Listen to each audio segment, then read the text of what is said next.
Est-ce que vous ne craignez pas un retour de ce fameux quota sécuritaire qui fait que chaque responsable du parti au pouvoir a son quota?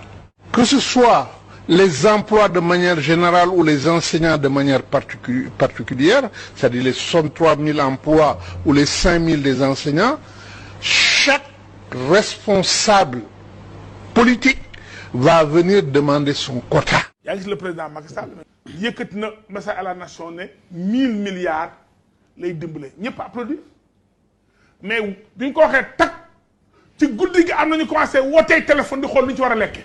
Mais c'est comme ça que ça se passe. Chaque responsable viendra demander son quota. Mais eux, ils nous promettent la transparence. Ils peuvent promettre ce qu'ils veulent.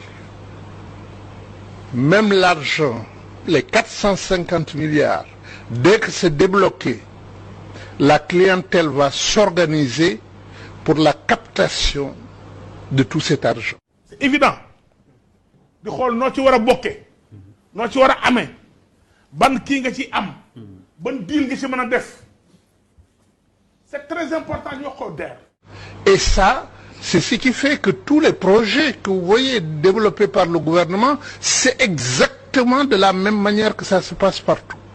Est-ce que Prodac mos nga lire projet bi est-ce que xam nga ni Prodac ni ñu ko bindee ci papier bi bu ñu ko defee woon noonu les domaines agricoles communautaires la nege ni si jàpp naa ni coow lii lépp du am. xaalis boobu fu mu jaar. je ne sais pas fu ko sàkkal pexe. xam nga coow li bari na ay rapport am na ci kii naan jëluma kii naan jël naa kii naan jëluma et cetera. Donc les 450 milliards promis pour l'emploi des jeunes et leur insertion professionnelle, vous n'y croyez pas trop? Même s'il les débloque, il y a aujourd'hui à l'intérieur du pouvoir politique et de sa majorité des gens organisés pour capter tout l'argent.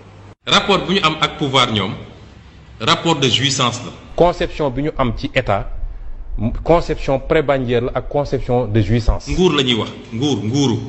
son nañ fi Cissé Lo mu ne Macky yabuñu sax bay arrêté mandat bi 5 ans ndax ñun dañuy nguuru. man de dama bëgg ñu sedd ma bu ñu ma seddul ma baleen man foofu laa ne. kooku j'assume ce que j'ai dit. Vous êtes nommé aujourd'hui tel projet qui va recevoir l'argent pour les emplois. Chacun vient et vous dit je veux mon quota. Macky Sall bu yoree pouvoir bi ak li ma ci daj di séddale sédduma. D'ailleurs assemblée xam nga lu député di wax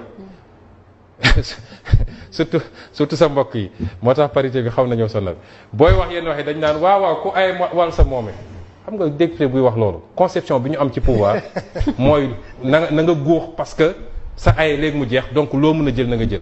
Et c'est pourquoi nous sommes bloqués au Sénégal de ce point de vue. C'est mal Tous les projets qui ont été développés jusqu'ici, faites l'évaluation en termes de résultats sur le terrain.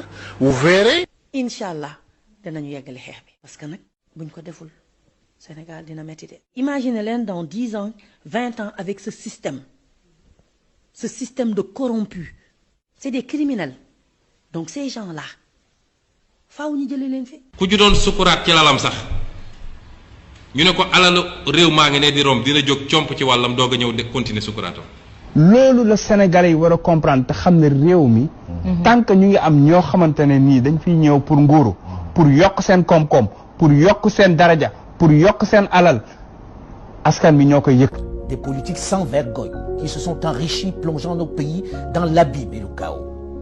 Il devient urgent pour cette jeunesse bien formée, avec de vrais rêves et de réels potentiels, de s'engager en politique pour donner un cap à nos territoires. C'est eux qui doivent mettre un terme à cette pandémie qui fait plus de victimes que le paludisme, Ebola et le Covid-19. Il faut s'engager en masse en politique et travailler à changer les paradigmes. Il faut arrêter de laisser cette activité à des vieux essentiellement mus par la volonté de se maintenir aux affaires alors qu'ils n'ont aucun projet pour leur pays, alors que leur avenir est derrière eux. Une chose est certaine, et c'est triste de le dire, ma génération et celle de mes aînés ont échoué à développer l'Afrique. Mais vous, les plus jeunes, aurez moins d'excuses puisque vous avez les armes pour renverser la vapeur. La balle est dans votre camp.